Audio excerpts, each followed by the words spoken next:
Brian Searl with Insider Perks and Modern Campground. I'm just looking at my camera here, like straight in front of me, and it looks like it's pointed up and that way, but it looks straight when I look at myself on the camera. So I don't know what's happening. Could just be drunk off my kombucha. So welcome everybody to another episode. Appreciate all our recurring guests being here, Matt and Mychele and Kurtis, and we have Sandrine. Is it Sandrine or Sandrine? Sandrine. That's Sandrine. right. Okay, I got it right the first time.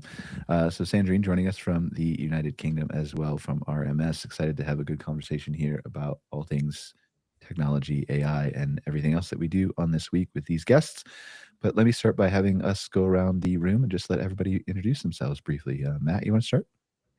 Yes, sir. Thank you, Brian. Happy to see everybody here today. I'm Matt Whitermore. I am Director of Market Expansion at Unhitched Management and Climb Capital. We are up to 32 parks now, nearly 3,500 campsites, stretching across the country now.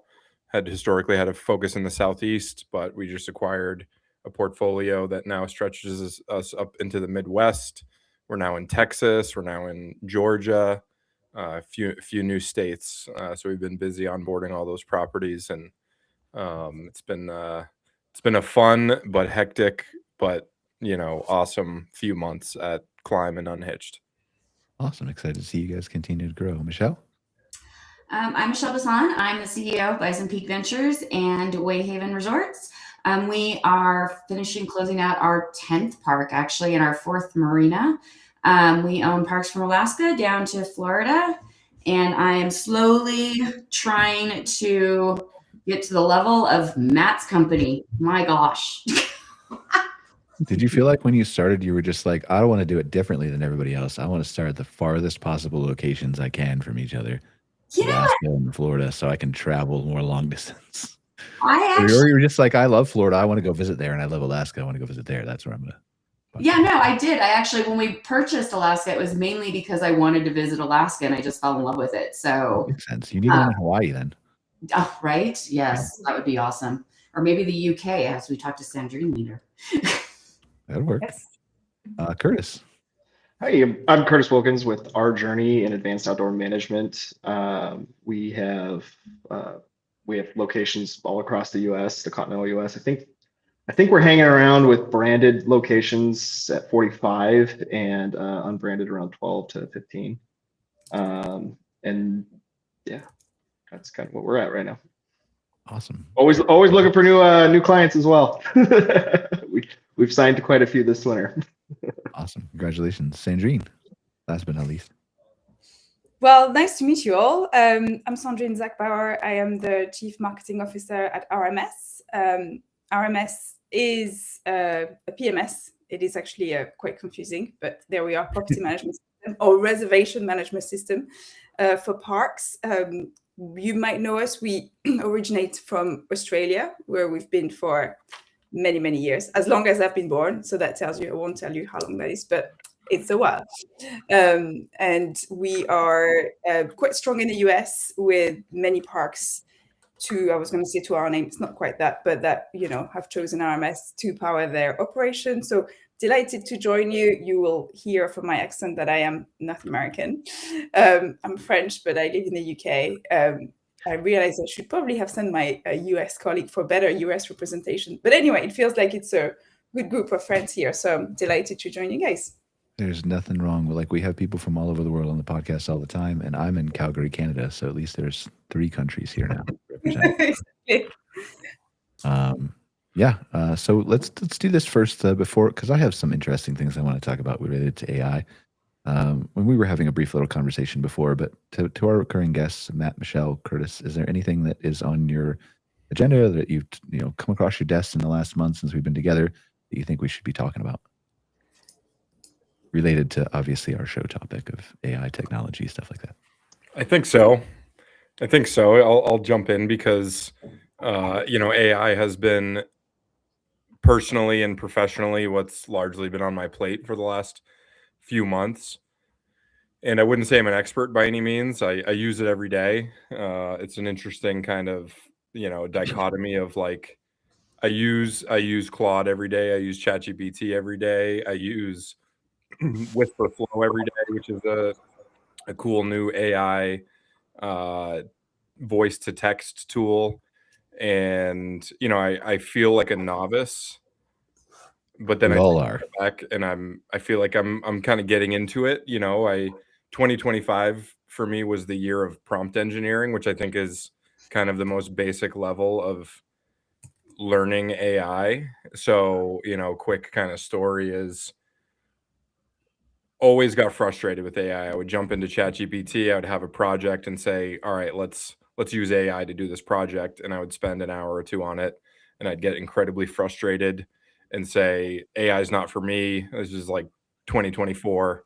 And then at the end of 2024 and into 2025, I pretty much cleared everything off my desk for 3 weeks and said, I'm gonna push through and like at least become a user of AI. Because if I feel like if I don't, I'm gonna be left behind. So I kind of jumped into that prompt engineering, and 2025 was the year for me of like prompt engineering and mega prompts and really getting into that and custom GPTs for little workflows. And then probably at the beginning of Q4 2025, I decided I was going to make this switch from ChatGPT to Claude.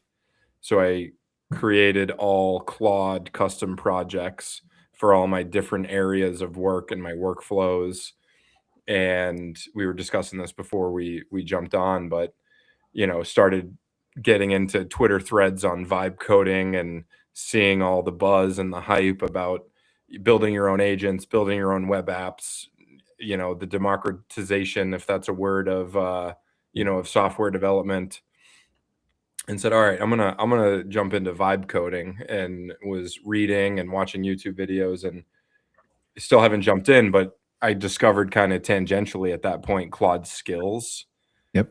and decided that was a good like interim step, was to convert all of my workflows and projects that were in Claude projects over to Claude skills, which seem a lot more precise and systematic, right? I had an unsophisticated approach of like, this is what I'm working on.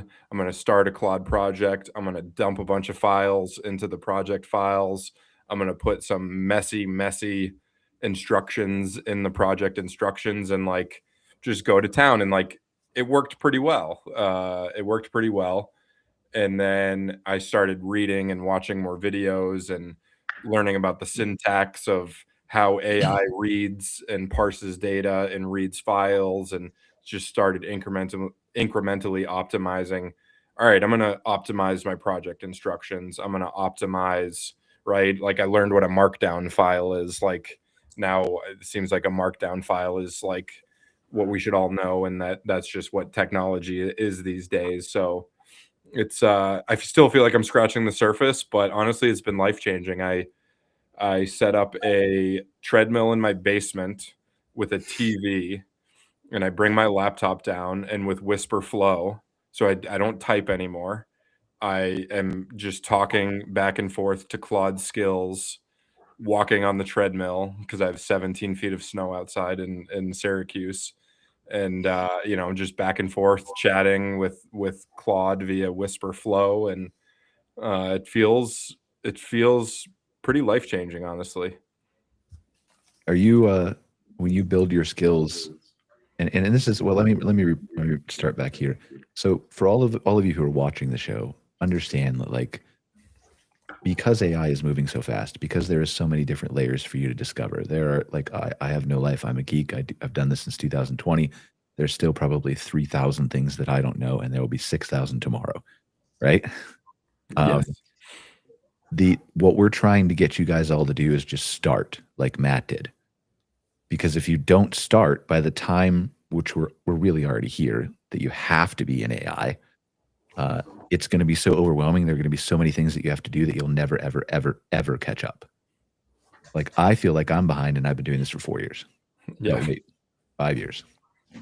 Really hit hard though, November, when ChatGPT came out, right, of 2022.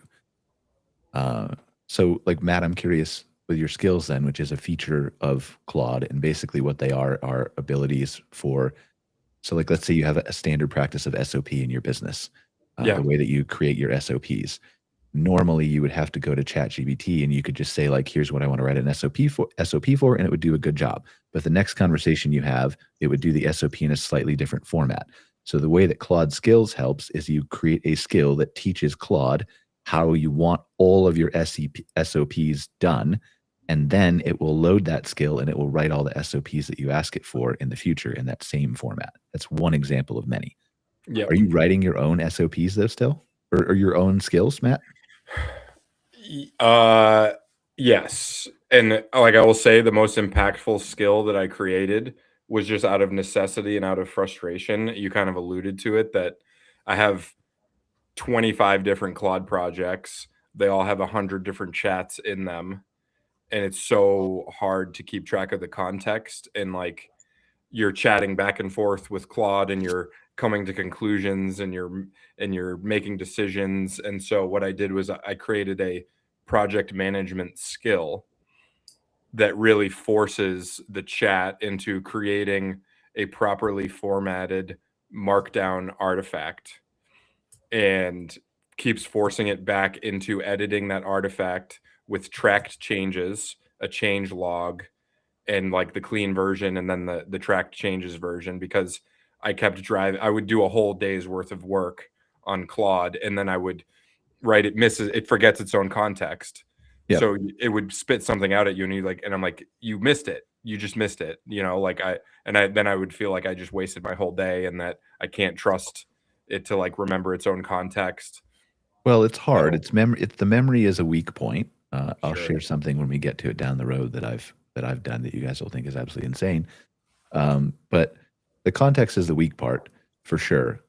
Claude is pretty good at searching past conversations. I don't know if you figured that out yet. So you can say like, hey, we talked about this. Can you go find the conversation where we did, and then extract all the information you need, but make sure you're not letting it compact a conversation. Like say, like go like look at the actual conversation. Because if you get real long, I don't know if you've noticed that, it'll compact it. Yes. Which just means it takes like 10 pages of what you said and compacts it into like 5 lines, which means it's stupid again. So you have to, but the files are there, right? You can tell it to go uncompact it. You can actually tell it to do that. But with skills specifically, I'm probably maybe going to save your life here, Matt. Claude has a skill to make skills. Yes. So if you just tell Claude to make me a skill with this information, it will package it and do everything correctly, and you have to click a button. I'm always reminding it, like, no, use the skill creator skill, because it gives me, it packages as a certain type of file that is a skill file, but it keeps trying to give it to me in just a normal markdown file. It's like, here's the skill you made, and I'm like, that's not a skill. And so then it goes back and redoes it all. Like you have to remind it to use. Are you using Opus 4.5? Yes. Okay. Yeah. I don't know. I've never had that issue, but always with skills, it's like, here's the skill mark. I haven't built that many, to be honest with you. And I'll, like, when I tell you what I've done later in the show, if we get to that, then you'll be like, oh, that's why. But they're really good. They're right. Like they're one of the, and I think I read somewhere that ChatGPT is thinking about introducing skills in some capacity. And some other places are too. So like it's just a good interim step, like you're talking about, because who has time to vibe code? Most of the people on the show and the people who are watching the show don't even have time to learn Claude skills. Right. So, but Mychele has been learning maybe how to vibe code. Didn't you say that before the show? Do you want to talk about that, Mychele? No, because I feel like I'm dumb now again. Matt just talked. And it was like, what is he talking about? Hey, I'll give you a demo anytime. Oh my gosh, I actually had to look up Claude because I was like, I've never heard of this, but we're in the process of like revamping all of our SOPs and stuff. And like, we have our own system internally that we work with, that we kind of like add it all and then, implement all the AI and stuff like that together so that we can all, because we're all in different places like you guys are. And as we're adding everything together, it just kind of like blends it all together and then we refine it. But now I'm like, God, I feel like I'm in the 1800s at this point. Don't feel bad, because I had to neglect all of my other responsibilities for about a month to like dive in. Robert know that? You just said that live on the show. I just Well, it's probably for Robert's benefit, though. Oh, it is. Yeah, it is for sure. It is, and that's where like our next step is like, looking at it from the company level, which is a whole different beast. So we're bringing on consultants to kind of set the direction and set right the strategy and the approach and the policy, right? There's so much to consider in terms of like shadow AI, right? Now that's a huge thing. All we're all members of organizations or employees at organizations, and we're using AI, and there's maybe company stuff that's you're doing your best to do your job, but that's a security concern, and there's so much of that I think people don't really think about yet. So we're kind of dialing it way back and like starting from like point zero of what's our company approach, stance, what tools are we going to use, implementing like an actual like enterprise account, just really starting basic and trying to approach it the right way, and just setting like a 2026 roadmap and beyond for what kind of things do we want to automate, what initiatives are on our radar in terms of what do we want to do with AI. So I've been excited to jump in there. I want to talk about like automation, Brian, and I know you deal with this too, because we're of course automating a lot of different processes there, but it's sometimes it isn't a question of what you want to automate, because the answer is everything. It's more of what are we in position to automate, right? And because you're on the journey and the skills, I'm like, oh my gosh, I love like hearing that. That's awesome. I know Brian loves hearing that too, and I think everybody that's listening to the show, like, go do that. Like, that's the beginning of the journey. And there's 3,000 things, but I think when we talk about like making it easy for people to understand, like, it's about feeding information in clean to AI, feed it in clean. And the only way you can feed it in clean is if you collect it clean. So, and then you're going to always be tinkering with your prompt. Hopefully that dies down someday. I doubt it. As the AIs get smarter, we just constantly are tinkering. Oh, do we want to change it from the to the, right? I make the joke, but you'll be doing those kinds of like alterations. And so we approach it a little differently. That way we go, we're in position to automate this particular process. I think about like our, how we want to report on specific information. And that might be help your company, right? Just navigate those waters and make some decisions. It's like, well, we have these data sets. I know we all want to do this project, but we have this stuff. For sure. Yeah, I mean, that's the hardest. Like, I mean, we do that.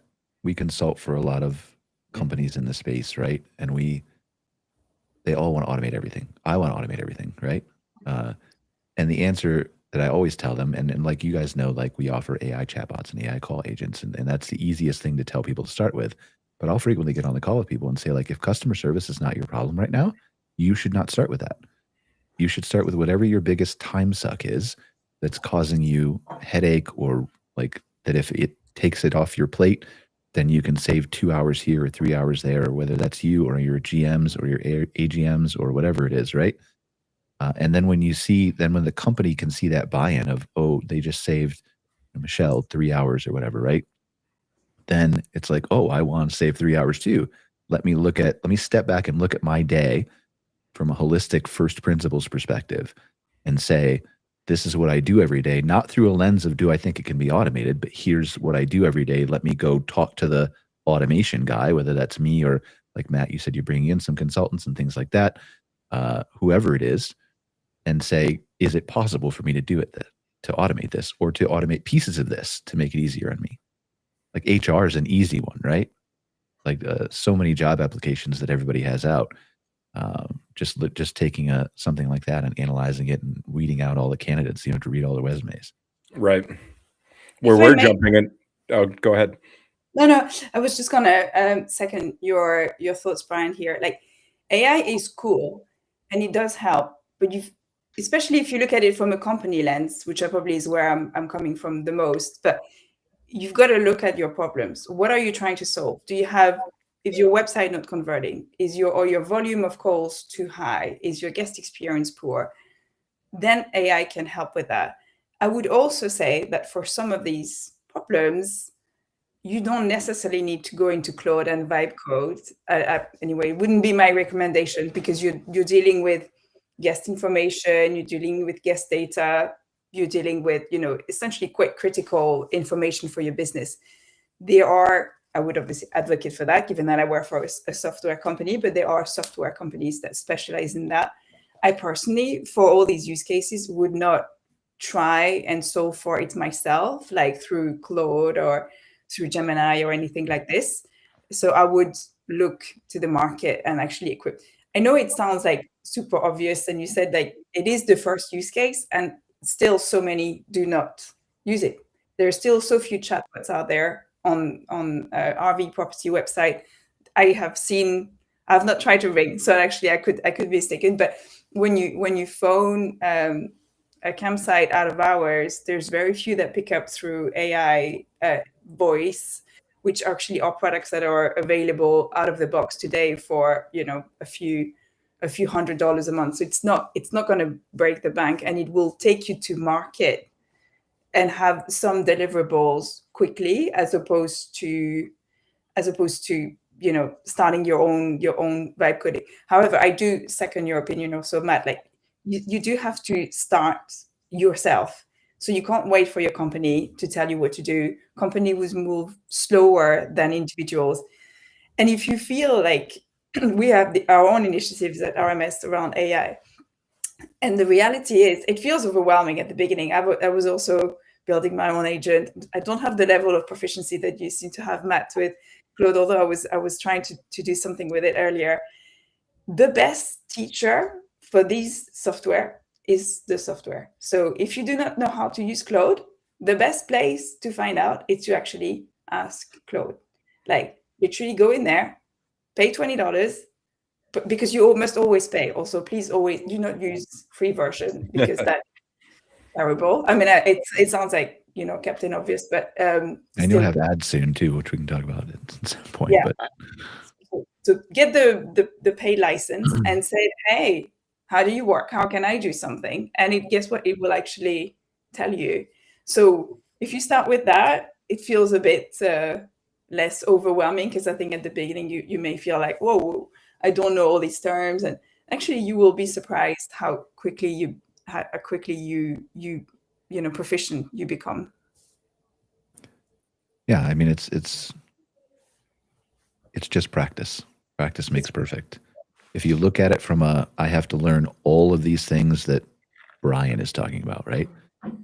You'll quickly get overwhelmed. But if you just jump into it and start talking to it, then you learn how to prompt like Matt did. Then you take it to the next step, and you learn Claude skills, and then you take it to the next step, and right? And you just move at your own pace. There's no wrong way to do it if you're playing with it. And it doesn't mean you always have to work with it either, right? Like it doesn't mean like I sit down on my couch and I talk to AI all night. Not all night, but but like it's like if you're sitting on your couch with your kids or your family, right? Like bring Disney into it, bring Pixar into it, have it write bedtime stories. Like even though that's not what you're doing for work, that still gives you practice and insight into how it responds and how to prompt and how to talk to it and all that stuff, right? It's going to be like if there's a child that's under, call it 5 years old today, they will never, ever, ever know a world where tens of millions of humanoid robots are walking around by the time they grow up. Like, so funny that like I get nervous that I'm almost creating a dependency on myself. Like a few times this month, Claude had some serious outages, and like I've been waking up early to get my treadmill AI working, and then Claude's down, and it's like I'm having like withdrawals. I'm like refreshing the screen, like get back up. well, so to your point though, like to answer your question about like business security, and also that like we're all going to build that dependency as a society, right? And there are different ways that you can handle it. There's lots of studies out there that say like people get dumber when they use AI. Of course they do, but people also get dumber using calculators. Like there's right. People who are going to use it to get dumber, and there's people who are going to use it to critical think. Right. That has been with every technology throughout all of society. It's just easy to pick on AI right now. But to your point about dependencies, the way you make it more dependent and more secure, and again, we're talking about like several steps above where you're at right now with Claude skills, right? Is to use something like LM Studio is a good one. But if you have a powerful enough computer, and you need a powerful one with a big GPU in it, like a graphics chip in it, right? Like a tower, not a laptop, then you can run some of these really powerful open source free models directly on your computer.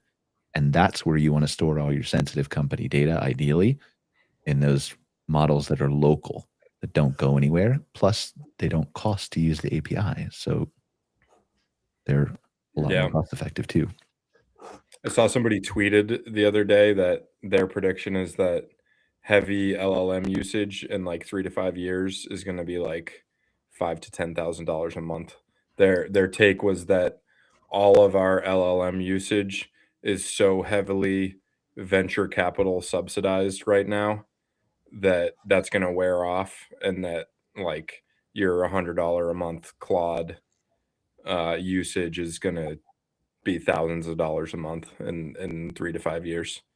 What do you think about that? But the models will be so much more smarter and so much more efficient, and like there's still going to be that competition that races everything to the bottom. Because the AI manufacturers, and we could talk about this for a while, it's not what direction we probably should take it in, but it's a good thought to bring it up. I just mean we don't want to talk about it forever. I think they're going to make their money different ways.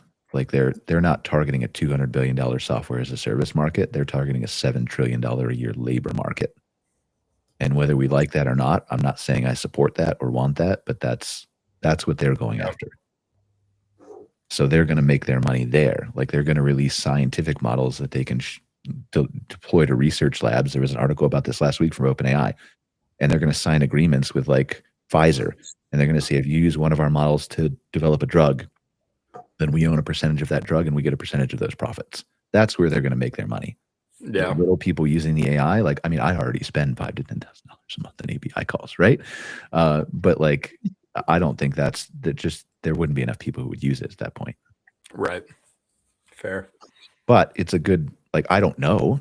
I'm just guessing, right? So what else we got, guys?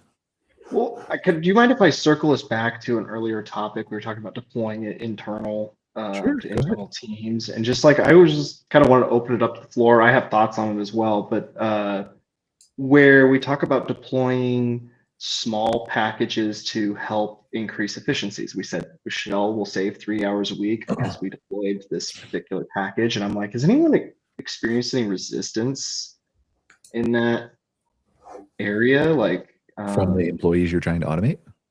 We're not trying to automate it because we're taking a very different approach. And maybe I should just go into that approach. The task you're trying to automate for the employees. From the task I'm trying to automate, but I make the joke to our team all the time that I don't really see human exchange changing. I do see the expectations of that change, right, or exchange. I expect that's going to go up dramatically. And so I think about it like, I'm going to buy a pencil from Amazon, and Amazon's going to deliver it with a drone, and it's going to sing a little tune about a pencil, and I'm going to go, sweet, I got my pencil, right? And I just say that's very dumb. It's unneeded. It's unnecessary, right? But that's what I mean by it's just going to change the experience of something that is boring today, where I just get a plain, simple brown envelope, and we're going to make it into something better. And we should be comparing that to like tasks that people are doing in our business, right? Because we're in hospitality, so everything we want to do needs to be right, beating drums, blowing trumpets, rolling out carpet. And that's kind of how I see this transition in our industry, is just an expansion of service, right? Like each person will get so much that they're just going to develop into what they do for us. And that's how I see these tools. And that's kind of how we've pitched it to the company, right? Like, hey, we're automating these things, but it's so we can do other things really well. Like the thing that we spend 5 minutes on, but we should spend an hour on. We want to figure out a way to get that hour, right? What do you guys think, Matt, Mychele, Sandrine? Well, I agree with that because I think that everything we do is based on hospitality. And so if I'm freeing up my desk staff, say, on a busy weekend with check-ins and stuff like that, so that they can actually have that one-on-one moment with somebody and give them that feel good, welcome back you know, this is home for you. Let's remember your name and all that stuff. While all the back end stuff is happening on the computer, I think that that's what the whole system is about, because we're never going to get out of the hospitality. That's what we're here for. And that's what, you know, we're built on. So I think there are going to be things that will eventually be taken away from us so that we can just spend all of our time focused on the guests so that they get that feeling from us. And that's what these tools are meant for. I think it's really interesting because I think the definition of hospitality is going to change dramatically in people's minds. And that doesn't mean that people are going to want less communication with, you know, the staff at the campground. Some people will, some people won't, which means that you're still, if you're in the hospitality business, you're still going to need to have that personal touch there, but maybe they won't spend all of their 8 hours a day with personal touch. Like I mean, I'll give you a quick anecdote. Like I went to Ireland last year and we stayed in this super old Airbnb castle, and there was a note there, and the lady was like, if you want to meet us, then we're here. If you don't want to meet us. And I went back and forth for like 2 days we stayed there, and I'm like, I don't know. Like I really kind of I love that it's a 3-room castle and I'm the only people here because it was the off season, shoulder season, right? Like it kind of is just cool to be all by myself and not feel like, right, I know they're there, but like, and so I never met the hosts. But so I think that you're gonna see that wrestle with a lot of people's minds as we move forward, and I think it's gonna change how they interact. Not that you don't want to have that available, but what they expect. Like, did you guys ever see that super old movie with Steven Spielberg called AI, Artificial Intelligence? Do you remember anything about like I can't remember the name of the kid who was in it. Super cute kid, whatever. Back then he was anyway. I don't know what he looks like now. It was like anyway. It's a really good movie. It's called AI, but in that movie, there's a kid that kid AI robot or whatever that ends up having a best friend that goes around him named Teddy, and it's a interactive like AI robot teddy bear. Yeah. Super cute. Haley Joel Osment, Brian. Haley Joel Osment. Okay. Yeah. But this is what I mean. There's going to be products like that where you can have a hike with your teddy bear when you go camping. And people are going to be like, oh, that's interesting. Like maybe, but then there's going to be also new services that come up where people just want to take a walk with a real human being around their neighborhood. And there'll be entrepreneurs that start that kind of service. So I think the way hospitality is defined is going to change. I think there's always going to be a necessity to have some kind of personal touch somewhere from a human being. But I don't know what that looks like in 10 years. I don't think anybody does. Yeah, Brian, No, you go. I wanted to talk about AI is going to make the connections, like our day-to-day, like, right, your day-to-day interactions with individuals, like they're going to start to get less and less, right? There's going to be less phone calls. There's going to be less human touch just in day-to-day operations, day-to-day, whatever you're doing in the world. And so I almost it's an interesting, when you say like it's going to become more and more because it's choose your own adventure, right? Like that's the best part about hospitality. It is choose your own adventure. And in camping, and I almost think that maybe camping, it natively has this community aspect to it, that where we do encourage a lot of like, communication between our guests and each other. And I almost wonder if maybe that's just like kind of native to our customer base and my understanding. But that might be the customer base that we attract as an industry too. And so part of me is there, and I'm going, so if everything's getting less and less connected in maybe a more, let's call it work-based, but on their personal choice, like if I had less interactions and I was more lonely at work, I definitely choose to be more connected in my free time.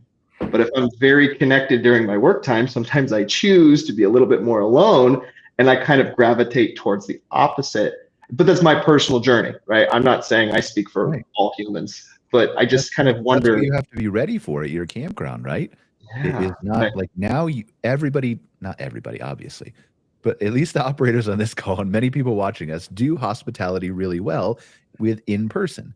But you've got to also be ready, depending on your market and demographic and who you want to target. Obviously, this is campground by campground, right?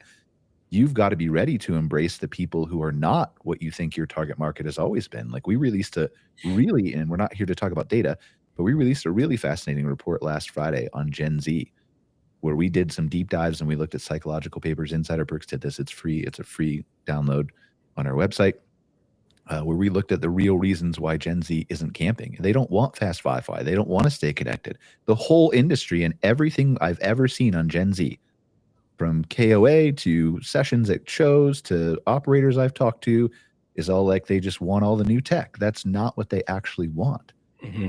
And it's very like there's 4 different things they want. It's a huge paper. I don't want to get into it. But one of the things is just like we frequently bring up Earl from Black Folks Camp 2, or I do. And he's got a great program. And in part of what he talks about and has talked about for years is that Black people are nervous to go into the outdoors, partly because of their history, but partly because they grew up in cities and weren't exposed to this. And it's the same thing with Gen Z. They've grew up with their phones. They don't have a comfort level with the outdoors. They don't know how to start fires, and it makes them nervous. And they've been raised in a culture where they're afraid to fail. And so it's just really interesting to look at some of this stuff and understand a different perspective. Almost the entire industry has grown up, metaphorically, right, with boomers, and we're still there. But the future, and this isn't just Gen Z. This is, as we just talked about, this is Black folks. This is anybody who's been raised. This is Gen A that's coming after them. They're not returning to camping. KOA says 37% of Gen Zs are at risk. And the reason is because our campgrounds aren't structured to welcome them. And it's going to be the same way with however hospitality changes too. So you're going to have to decide that as an operator. Who do I want to embrace? And there's not going to be a wrong answer. There's going to be a right one for you. Yeah. Yeah, Kurtis, I loved your where you went with that. Two interesting points is like, I think the perfect campground in today's society offers both of the things that you were talking about. It offers solitude and quiet. And I've been, so dialed in all week, and I want to just hear the birds, and I want to look at the river or go for a hike and just have silence and forest bathe. And then within the same campground, you can serve the people who said, I've been buried and locked into a spreadsheet for the last 70 hours and I need some human connection.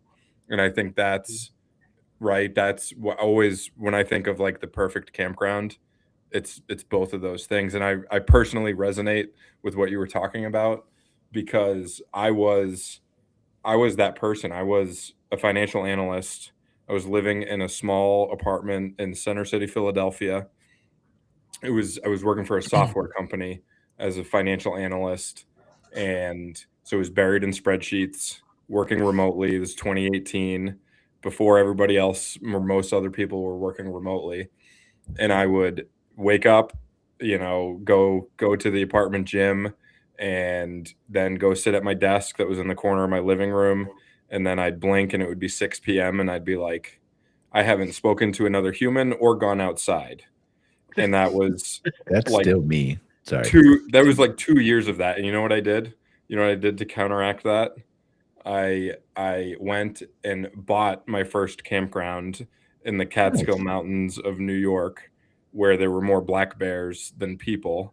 And I went out and I lived in the woods in a campsite and did honey wagon runs and checked people into their campsites and cleansed my brain from spreadsheets for the next 2 years, because, it's like, it's a problem, right? I think we're lonelier than ever.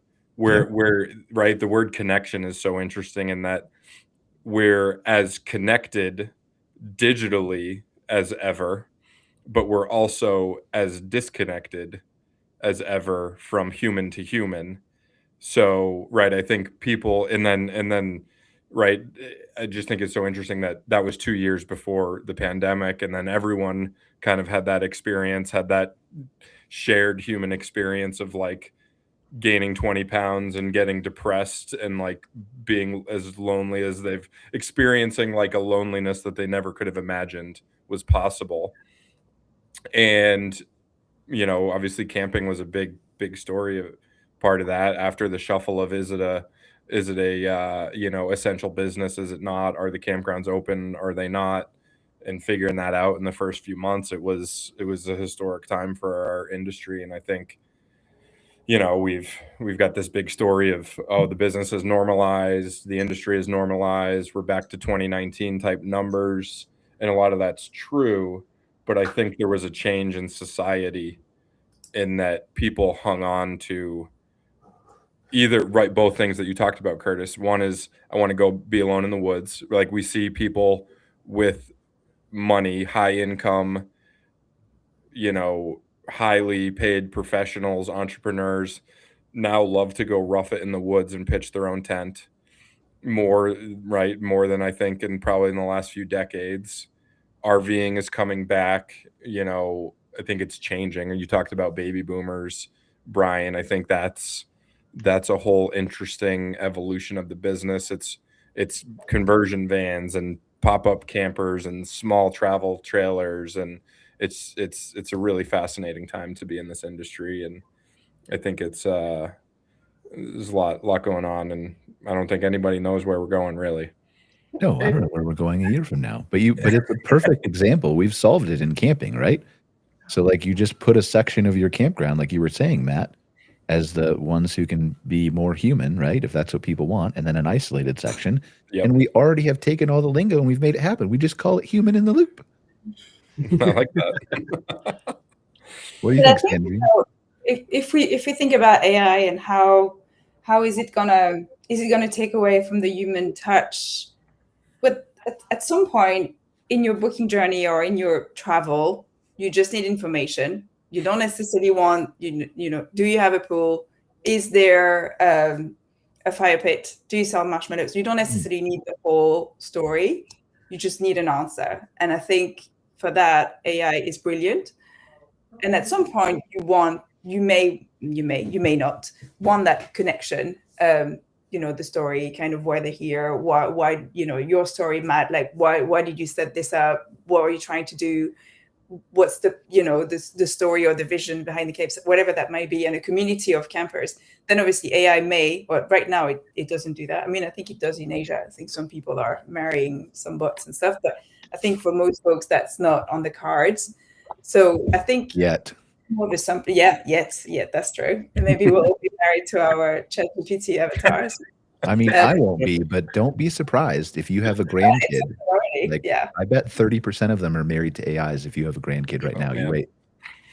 That'd be interesting for our future customers, because that's not going to reproduce very quickly. But see how that goes. That's a whole nother. Yeah, that's a different podcast. We won't be here for it. So we'll be fine. But yeah, I think there is AI can supplement without taking away. Like, I'm French, so my level of expectations of service isn't as good as as what you would expect in America. You're lucky for most hotel if French people answer you.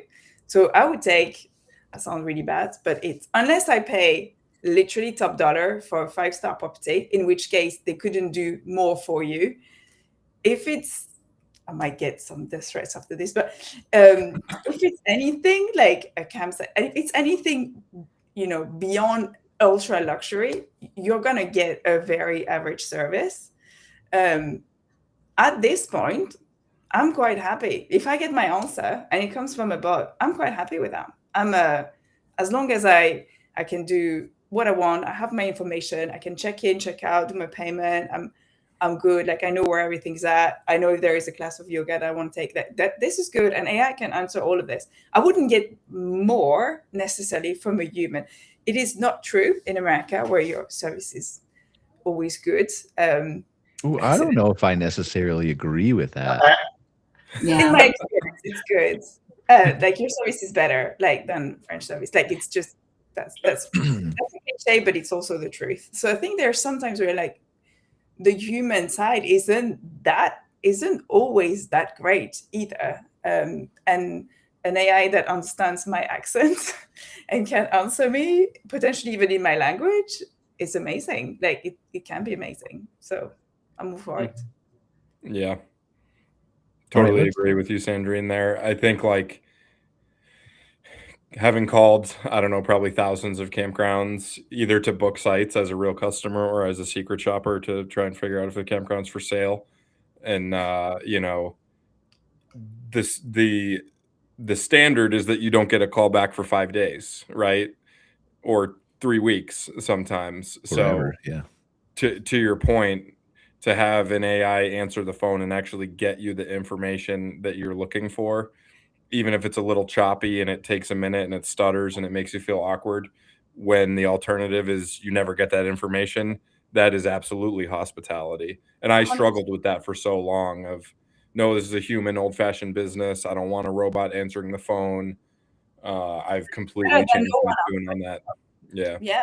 It's still better. It's still an answer. I still get my answer. I don't have to ring you back tomorrow. I don't have to, ring you back when you're open because I might be working. So that is actually being hospitable as well, I think. And I don't have to go to your competitor either because you didn't answer. We see that all the time. Matt, Mychele, you guys might have different stats than me. Brian, you might have different stats than me, but if you don't answer that phone, you have 2 minutes. And that's about how much time it takes them to find another campground to call. Yeah, 100%. And so I also wonder if that leads to the problem in our industry as well, right? Where we talk about, well, it is a problem that they don't call back, but I bet a lot of these like campgrounds that aren't maybe staffed to the level that they want to be, or they don't have the systems in place, they don't use Brian's AI call center agent. When they miss a call, they've probably been burned a lot because they have called back. And you learn it's almost like a self-fulfilling prophecy, right? Like most of the time when they call back, it's not worth their time because they've already booked at another campground. And you just hear you hear that how many times as a campground owner before you all of a sudden just go, okay, that's not profitable. I'm just going to stop doing that voicemail and only deal with my long-term customers. I don't know. That's me speculating. I don't. Well, the other thing people aren't thinking about is what happens when the AI makes phone calls for people. Yeah. Because very few people actually want to talk on the phone, right? And so you're already seeing this. Google already has these features in search for a limited number of restaurants, I think. But you're going to eventually have the ability for your AI to call parks and get the information because, let's be honest, these campgrounds that you're acquiring, Matt and Mychele and Kurt, like you are acquiring them for many reasons, but some of them might be related to the fact that they've done no marketing and it's all upside if you just put a little bit of work into it, right? Yeah. But even if you have a good website, there's so much information about your campground and what you can do there in the local area and stuff that most parks don't put on their website. The only way you can get that information is to either go or to call. Mm-hmm. So there's going to be a huge increase, I think, in the volume of calls to parks, despite all the technology available, but it's going to be AI calling because you can say, AI, find me a campground near Bend, Oregon, for example, right? And it will go and it will call 200 parks within a 150-mile radius of Bend, Oregon, instead of the 3 that the human being would have called. Who's answering all those calls? Exactly. Like if you're already short-staffed. You have agent to agent conversations going on. It'd be crazy. Would it be a phone call, or would it be like I look at like RMS as like as a great solution here. And Sandrine, sorry, maybe if I'm stealing your thunder, but wouldn't you want to expose we own a property management system as well, and like the way we talk about it is we're trying to figure out how to expose endpoints to these agents so that like we don't even have the phone call. Like you want to do that, but we're talking about the level of like Matt last year and Matt this year, and then going to that, right? Yeah. So we're a ways away from campground. Like the intermediary step is something else, but you're not wrong with your thinking. Yeah. Yes, you should. And we work with a partner called Mychele that does all the chatbots, AI chatbot for us, like in all languages and all sorts. And they were pulling out some stats for us. And basically, the top 20 questions is like for every property, and they might be different, right, property by property, but briefly, the top 20 questions come up like 80% of the time. So it's not even that complex. It's like, when's the pool open? Do you have like, what facilities do you have in your kitchen? Do you sell firewood? Like, all these things. Roughly, the top 20 question is 80% of the volume. So this is really where, like, at some point, if somebody picks up the phone, like, there's only so many times you can say, yes, the pool's open from whatever. Like, this is where AI really, so first off, you should really expose this in your website in the first place, so that actually that feeds the AI searches, but that's another sort of more marketing conversation. But if you do not, then at least have something for people to find that information straight away, because it does feel like a missed opportunity to not have any solution. And there are so many still that don't like talk about, that's not even AI, but just a booking engine like this. I don't know how that's Don't fill out their possible. photos and site types and descriptions and all that. Yeah.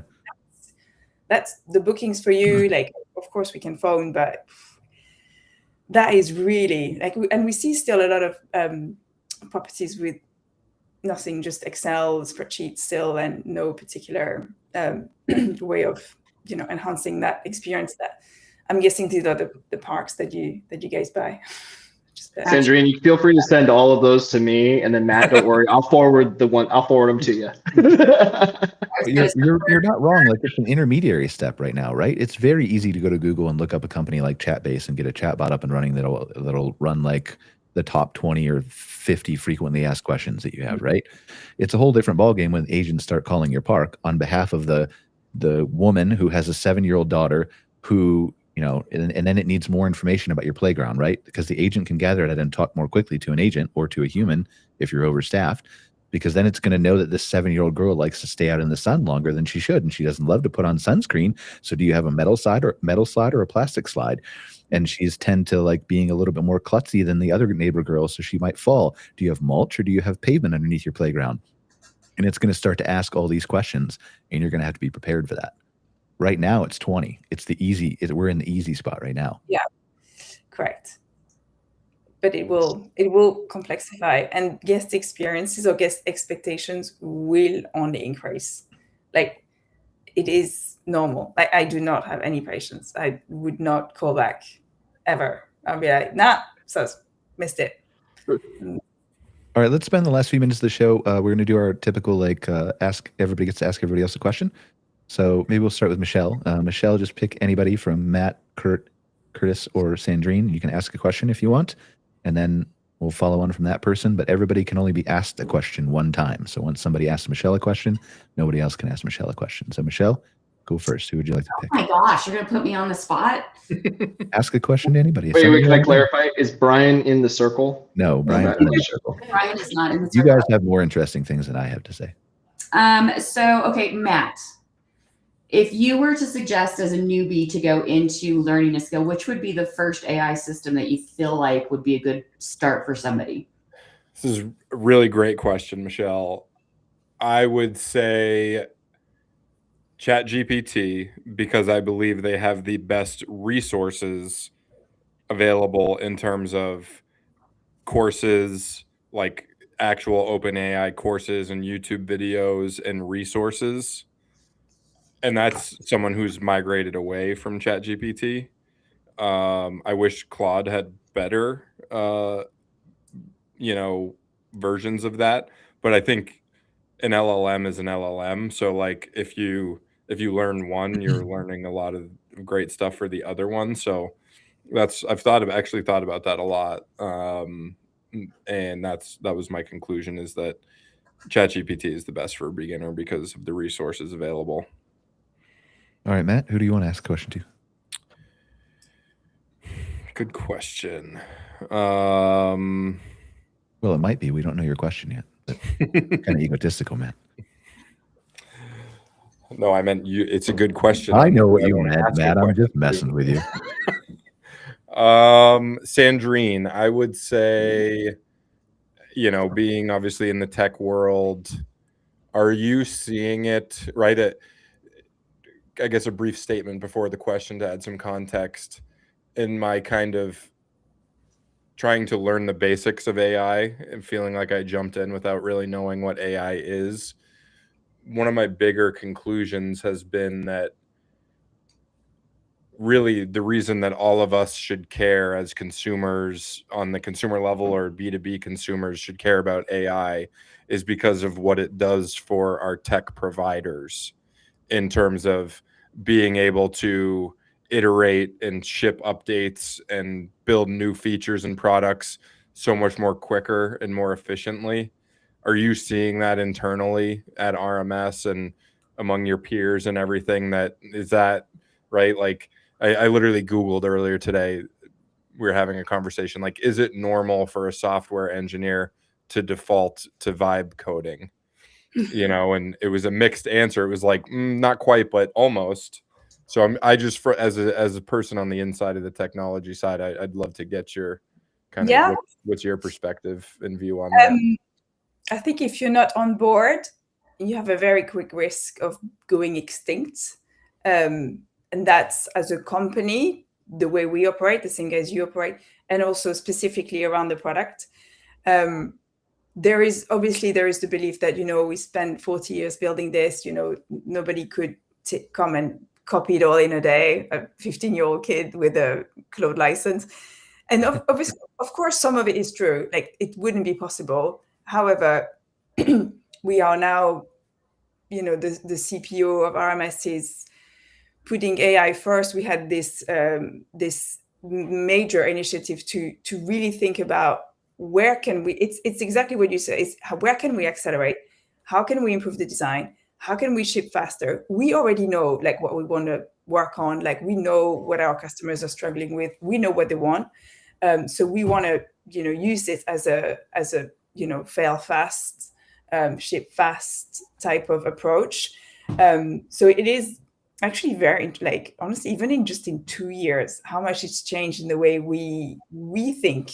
You know, before you would need to launch something else, you would have needed another engineer, and that would have been a wreck, and that would have been a whole thing. And now it's just like, no, probably how can AI do that? So we're doing things like the team is going on the ground, going to spend 3 days with a customer somewhere in Australia, I don't remember where, and they're just going to relook at some of the modules and be like, okay, how do you use this? How can we buy? And actually just do it there and then. And by the end of it, hopefully just have a whole new housekeeping module re-prototyped and, you know, ready to try. So I think it's that type of work that is coming out and is really interesting. But it's, for us, it's not a, yeah, maybe we'll look at it. Maybe we'll see where it goes. Maybe it won't go anywhere. Maybe I'll just look at it next year. For us, it's like a mandate. We have to have it.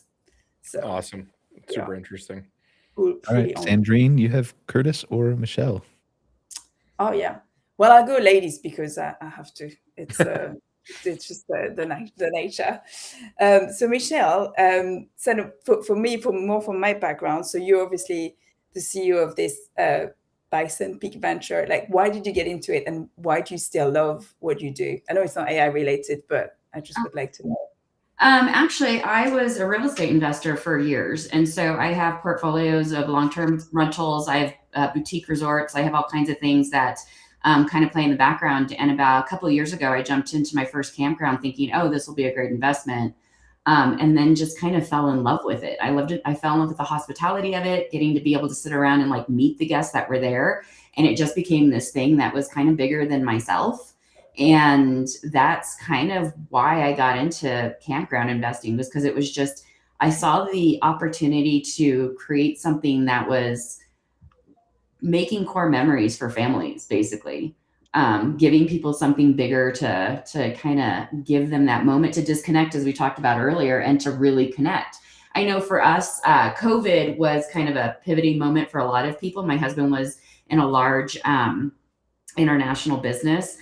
He was one of the leads in North America. And so doing something that brought him back home where we could do something together was really important to me.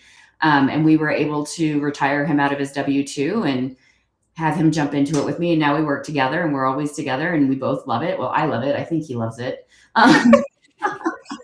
He's not on this call, so we say he loves I'll it. never tell you otherwise. I'll tell you that.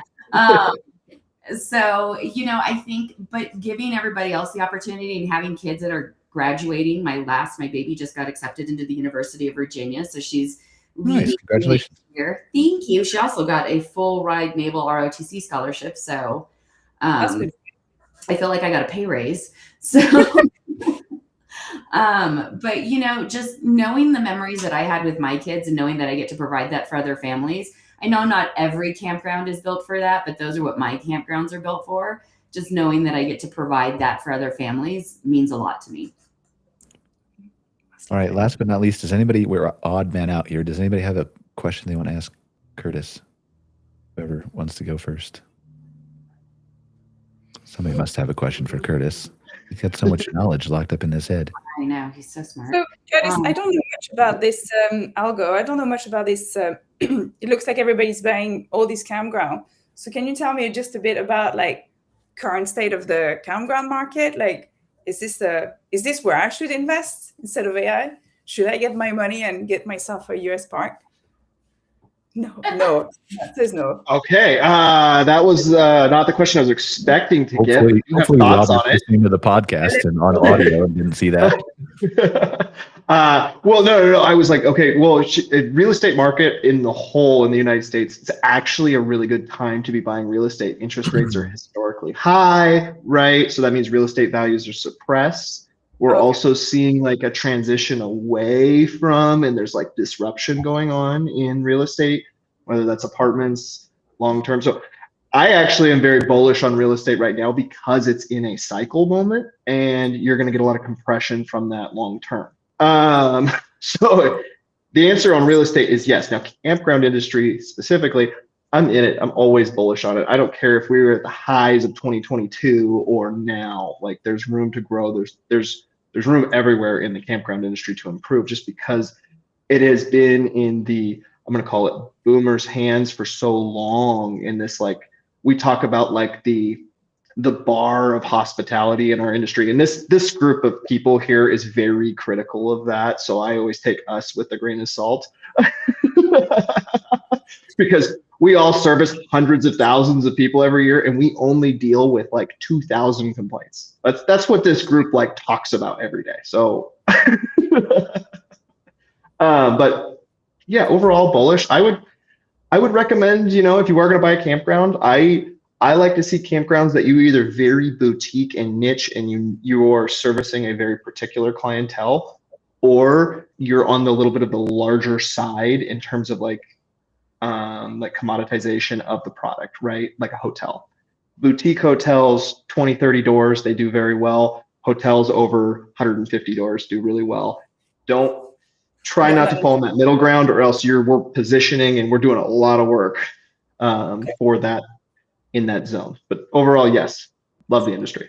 I want to add one thing to that and say, like, Sandrine, have you heard of the Glamping Industries Trade Association in UK? I have heard of them. We're not a member of them. We're a member of the American one. I was looking at them. Are they good? They're new, right? But I've talked to John and I'm a member, although I think I own dues. Anyway, I'm going to be a member if I'm not already officially. But it's a good organization, and they wrote the reason I brought them up is because they had a really interesting post on LinkedIn the other day about the state of the caravan market in the UK and how it's not as built up. I have seen that, actually. It came up in my feed. So I think the path to ownership for you in the UK might be radically different and easier than it is in the US. Oh yeah, legit, especially now. But I would 100% do that. It's good. I'll work on my second carrier plans. I'll do like you, own a campground. That'll be good. Put all the tickets. We're a little bit over here. So Mychele, where can they learn more about what you have going on? Well, you can always find me on Instagram at Mychele Bisson. I have my own YouTube channel where I talk about all things campground, and you can always find me on my webpage at mychelebisson.com. Awesome. Thanks for being here, Mychele. Matt, where can they find out more about you? Yes, you can follow me on LinkedIn. Pretty active there. I've got a newsletter called Outdoor Hospitality Weekly. Do a podcast there as well.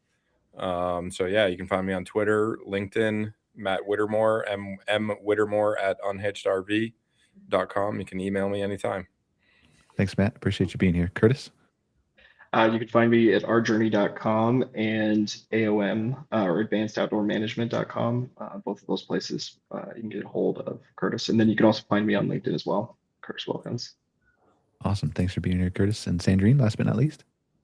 Yes, on LinkedIn, of course, but my name is difficult, so good luck. Try Sandrine Z, that might land. And then on the website, obviously, rmscloud.com. I'm there as well, so not difficult to find. Love to connect. Well, thank you guys all for joining us on another episode of MC Fireside Chats. If you're not tired of hearing about me or hearing from me, we're going to be on another podcast in about 55 minutes with Scott Barr from Cara Consulting Group. We're going to talk about some data, some new numbers that have come out, and obviously the latest news and about AI and some more geeky stuff we'll go into there, and we'll drink beer and have fun. Other than that, we'll see you on a next episode of MC Fireside Chats. Take care, guys. I appreciate you all. Bye, guys. Thank you.